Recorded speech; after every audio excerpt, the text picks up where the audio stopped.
नमस्कारालू Hyderabad, नमस्कारालू cockroaches, झूले झूले। हैदराबाद ने मुझे फूल दिए और मैं लद्दाख से आप लोगों के लिए लाया हूं फातक। सबका अभिनंदन, सबका धन्यवाद, सबका धन्यवाद। पहले थोड़ा शांति के लिए हम एक नारा देंगे, भारत माता की, भारत माता की, भारत माता की। बहुत बहुत धन्यवाद, बहुत बहुत धन्यवाद। अभी आप लोगों ने दो चीजें कही जो मुझे अच्छा नहीं लगा, जो मुझे अच्छा नहीं लगा। पहला ये no I have to look at, मुझे मीडिया और लोगों को दोनों को देखना है। मैं कैलकुलेट करके यहाँ खड़ा हूँ, मैं यहाँ रहूँ, ठीक है। तो दो चीजें जो मुझे खास पसंद नहीं आई, वो पहला था शिक्षा मंत्री कैसा हो, सोनम वांगचुक जैसा हो, बिल्कुल पसंद नहीं आया। दूसरा आप लोगों ने कहा सोनम वांगचुक संघर्ष करो, हम तुम्हारे साथ हैं। मैं तो उल्टा बोलता हूं, आप सब संघर्ष करें, मैं आप लोगों के साथ। लोकतंत्र में नहीं है, शायद हमारे देश को या तो लोकतंत्र के हिसाब से लोगों को बोलने का हक देना चाहिए, या ये घोषणा कर देनी चाहिए कि हम लोकतंत्र नहीं हैं, हम एक टोटलिटेरियन स्टेट हैं। या वो कहें, नहीं कहेंगे तो फिर लोगों को आजादी दीजिए, सोचने का अधिकार, बोलने का अधिकार। कुछ बोलने पर पुलिस स्टेशन से फोन आए, आपके तहकीकात हो, ऐसा एक लोकतंत्र में नहीं होता है। तो ये मुझे लगता है आज की सबसे जरूरत ये है कि हम लोकतंत्र को, डेमोक्रेसी को कारगर बनाएं, फंक्शनल डेमोक्रेसी बनाएं।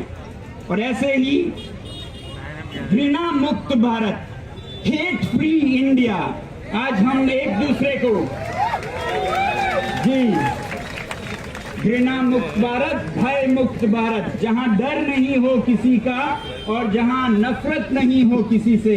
ये नफरत के बीच में हम दूसरी दुनिया में सबसे पीछे पड़ेंगे। एक दल दूसरे दल से शायद आगे जाए, एक राज्य दूसरे राज्य से आगे जाए, मगर दुनिया के बाजार में भारत सबसे पीछे रहेगा।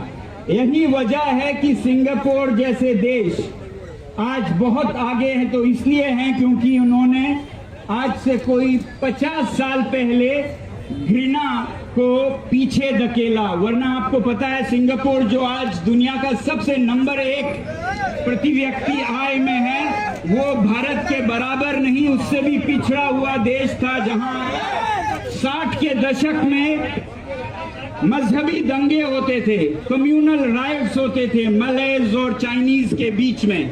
मगर उसके उन्होंने एक सबक सीखा और इस तरह से उसके बाद मैनेज किया कि आज किसी को याद भी नहीं है कि मैं मलय हूं या मैं तमिल हिंदू हूं या मलय मुसलमान हूं या चाइनीज बुद्धिस्ट हूं या क्रिश्चियन हूं। किसी को कुछ खबर नहीं है। सबको ये खबर है कि हमारा देश सबसे महान है, विश्व गुरु बन गया है, वो सिंगापुर कहता है। और भारत चाहता है, भारत चाहता है तो रास्ता घृणा मुक्त भारत है, भय मुक्त भारत है। ये मैं आज आप लोगों से कहना चाहूंगा। अगर ऐसा करेंगे तभी हम ये सारे मुद्दे हल कर पाएंगे।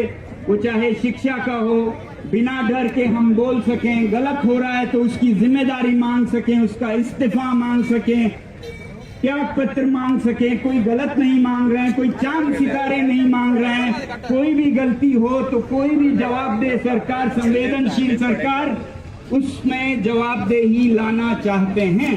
तो मुझे उम्मीद है कि हमारे प्रधानमंत्री जी भी चाहते होंगे कि मेरी सरकार संवेदनशील हो, मेरी सरकार जवाबदेह हो।